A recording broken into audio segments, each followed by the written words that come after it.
Assalamualaikum warahmatullahi wabarakatuh. Perkenalkan, nama saya Eri Putra, NIM 17067104, jurusan Pendidikan Teknik Mesin Universitas Negeri Padang.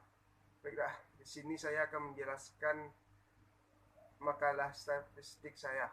Langsung saja masuk ke materi yang akan saya jelaskan.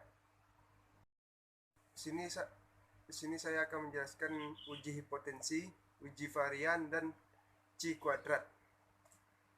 Yang pertama, pengertian hipotensi. Hipotensi berasal dari bahasa Yunani.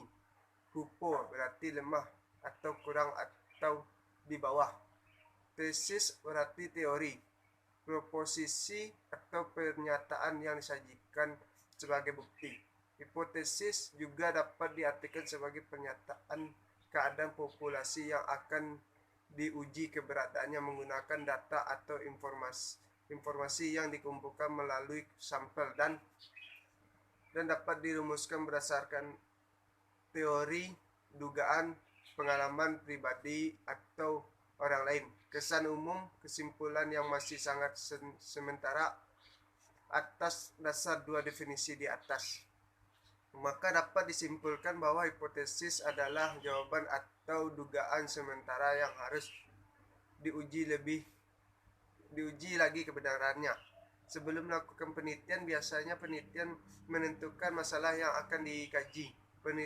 Peneliti melakukan langkah-langkah untuk mendapatkan hasil penelitian yang berupa kesimpulan yang diambil dari data-data yang telah diambil. Dalam suatu penelitian, setelah menyusun kerangka berpikir, maka diperlukan adanya penarikan hipotesis sebelum mengambil data. Hal ini diperlukan agar peneliti terarah.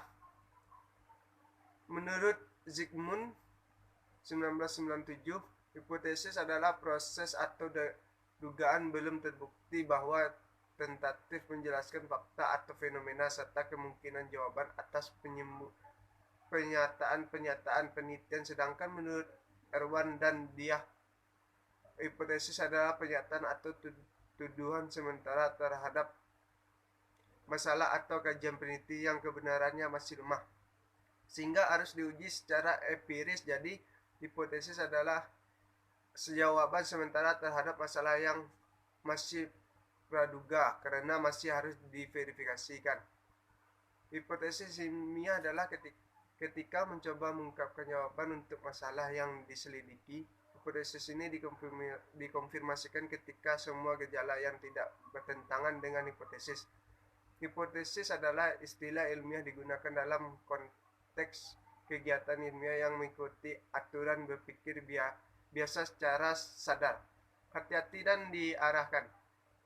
Ketika berpikir tentang kehidupan sehari-hari, orang sering disebut hipotesis, asumsi pikiran, harapan, dan sebagainya. Hipotesis juga berarti sebuah pernyataan atau proposisi yang mengatakan bahwa di antara jumlah fakta ada hubungannya tertentu. Proses pembentukan hipotesis adalah proses penelitian yang melalui tahap-tahap tertentu. Jadi, hipotesis merupakan jawaban sementara terhadap rumus masalah penelitian, di mana rumus masalah penelitian telah dinyatakan dalam bentuk kalimat pernyataan. Dikatakan sementara karena jawaban yang diberikan baru didasarkan pada teori yang relevan, belum berdasarkan fakta-fakta empiris yang diperoleh melalui pengumpulan data. Jadi, hipotesis juga dapat dinyatakan sebagai jawaban teoritis terhadap rumusan penelitian, belum jawaban yang empiris dengan data.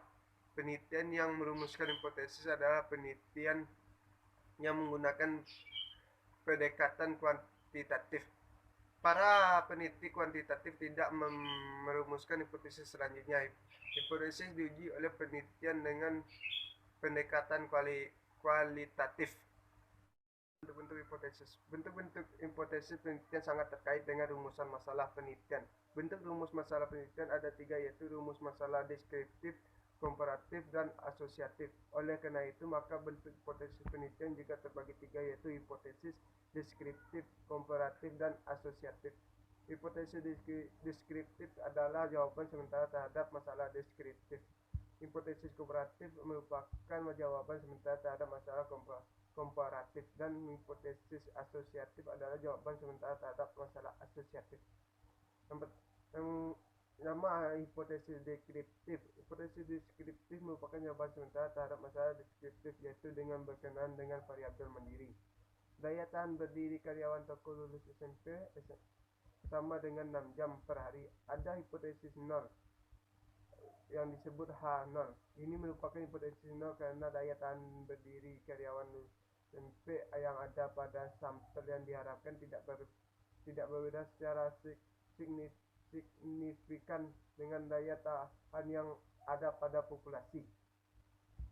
Hipotesis alternatif adalah daya tahan karyawan lulus SMP sama sama dengan 600 jam, tidak sama 600 jam. Ini dapat berdiri lebih besar atau lebih kecil dari 600 jam. Hipotesis statistik hanya ada bila berdasarkan data sampel. H0 dibagi delta sama dengan 6 jam per hari. AA dibagi delta tidak sama 6 jam per hari. Delta nilai rata-rata populasi yang dihipotesiskan atau ditaksir melalui sampel. Yang kedua, hipotesis kooperatif. Hipotesis kooperatif merupakan jawaban sementara terhadap rumus masalah kooperatif. Pada rumus ini variabelnya sama, tapi populasi atau sampelnya beda, atau keadaan ini terjadi pada waktu yang berbeda. Contohnya, rumus masalah kooperatif. Bagaimana prestasi belajar mahasiswa perguruan tinggi X bila dibandingkan dengan perguruan tinggi Y? Hipotesis kooperatif berdasarkan rumus masalah kooperatif tersebut dapat dikemukakan 3 model hipotesis nol dan alternatif berikut. Hipotesis nol. H0 tidak ada perbedaan prestasi belajar mahasiswa perguruan tinggi X dengan perguruan tinggi Y, atau terdapat persamaan prestasi belajar antara mahasiswa X dan Y. Yang kedua, H0. Prestasi belajar mahasiswa dengan perguruan tinggi X lebih besar atau sama dengan besar kecil perguruan tinggi Y, atau lebih besar atau sama dengan paling sedikit. H0. Prestasi belajar mahasiswa perguruan tinggi X lebih kecil atau sama dengan perguruan tinggi Y. Hipotesis alternatif. Yang pertama, HA. Prestasi belajar mahasiswa perguruan tinggi X lebih besar atau lebih kecil dari perguruan tinggi Y. Yang kedua, HA. Prestasi belajar mahasiswa perguruan tinggi X lebih kecil daripada perguruan tinggi Y. Yang ketiga, HA. Prestasi belajar mahasiswa perguruan tinggi X lebih besar daripada perguruan tinggi Y. Hipotesis statistik dapat dirumuskan sebagai gambar berikut ini. Yang ketiga, hipotesis asosiatif. Hipotesis asosiatif adalah jawaban sementara terhadap rumus masalah asosiatif, yaitu menyatakan hubungan antara dua variabel atau lebih. Rumus masalah asosiatif. Yang pertama, rumus masalah asosiatif, hubungan yang positif dan signifikan antara kepemimpinan kepala sekolah dan iklim kerja sekolah. Yang kedua, hipotesis penelitian terhadap hubungan yang positif dan signifikan antara kepemimpinan kepala sekolah dan iklim kerja sekolah. Yang ketiga, hipotesis statistik. H0 bagi P sama dengan 0, berarti tidak berhubungan. AA bagi P tidak sama 0, tidak sama 0 berarti lebih besar atau kurang dari 0, berarti tidak ada hubungan, di mana P sama dengan nilai korelasi dan formulasi dihipotensikan. Penguji hipotesis untuk 1 dan 2 varian. Penguji hipotesis mengenai variansi populasi atau simpangan baku, berarti kita ingin menguji hipotesis mengenai keseragaman suatu populasi ataupun barang, membandingkan keseragaman suatu populasi dengan populasi lain. Statistik yang cocok sebagai dasar keputusan ada statistik chi-squad atau X2 dan statistik F, seperti gambar yang berikut ini.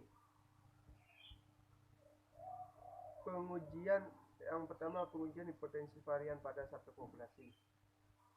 Pada gambar ini ada uji dua arah, uji satu arah. Statistik uji. Seperti kita lihat gambar rumus ini, di mana S2 variabel standar di Z C squared. Jumlah N sama dengan jumlah sampel, S2 sama dengan varian sampel, O2 sama dengan varian yang dihipotesiskan. Berikutnya kriteria penerimaan. Pada gambar ini sudah terbentuk kriteria penerimaan. Penguji hipotesis variansi pada dua populasi. Pada gambar ini ada uji dua arah dan uji satu arah. Kesimpulan dari materi saya, di dalam suatu penelitian perumusan hipotesis, penelitian merupakan langkah ketiga setelah penetapan masalah dan kerangka berpikir. Hipotesis penelitian merupakan jawaban sementara terhadap masalah penelitian di mana disajikan dalam bentuk kalimat pernyataan.